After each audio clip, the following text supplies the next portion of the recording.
বলেছেন যে শ্রমিকের গায়ের ঘাম শুকাবার আগে তার মজুরিটা পরিশোধ করে দাও। এটা ইসলামের নবী বলেছেন, আমাদের নেতাই বলেছেন।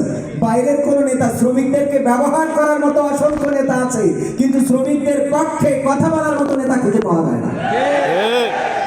আমার প্রবাসীদের, মালয়েশিয়ায় যারা আছেন, অন্য কান্ট্রিতে যারা আছেন, আমরা জানি যে আমাদের এখানে আসতে যেতে কত ধকল পোহাতে হয়।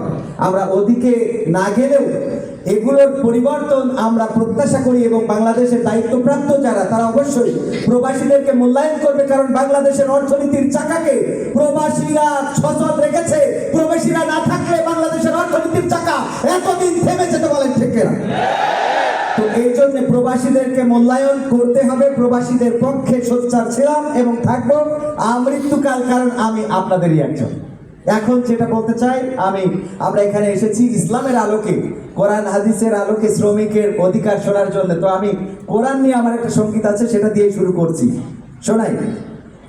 সমাধান খুঁজে খুঁজে ক্লান্ত হয়েছো যারা, সমাধান যদি পেতে চাও, সব পথ গিয়ে ভুলে কোরআন দেখো খুলে, সমাধান যদি নিতে চাও। সমস্যা যত সব দূর করে দিবে রব, সমস্যা যত সব দূর করে দিবে রব, যদি তুমি যাও চেয়ে যাও। সমাধান খুঁজে খুঁজে ক্লান্ত হয়েছো যারা, সমাধান যদি পেতে চাও, সব পথ গিয়ে ভুলে কোরআন দেখো খুলে, সমাধান যদি নিতে চাও।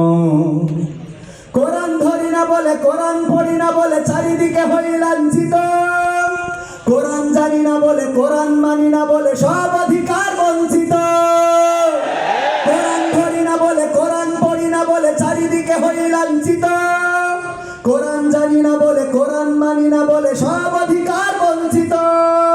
মরিচিকার পিছে না ঘুরে মিছে মিছে, মরিচিকার পিছে না ঘুরে মিছে মিছে, কোরআনটা খুলে দেখে নাও।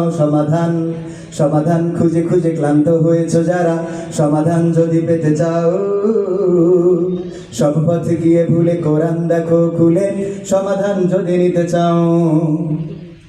কোরআনেই বলা আছে কোন পথে চলবে, কোন পথে মিলবে মুক্তি। কোরআনেই লেখা আছে কোন পথে শান্তি, কোন পথে আসবে শক্তি। কোরআনেই বলা আছে কোন পথে চলবে, কোন পথে মিলবে মুক্তি। কোরআনেই লেখা আছে কোন পথে শান্তি, কোন পথে আসবে শক্তি। আলে আর আলোয় প্রতারিত না হয়ে, আলে আর আলোয় প্রতারিত না হয়ে, কোরআনটা খুলে দেখে নাও। সমাধান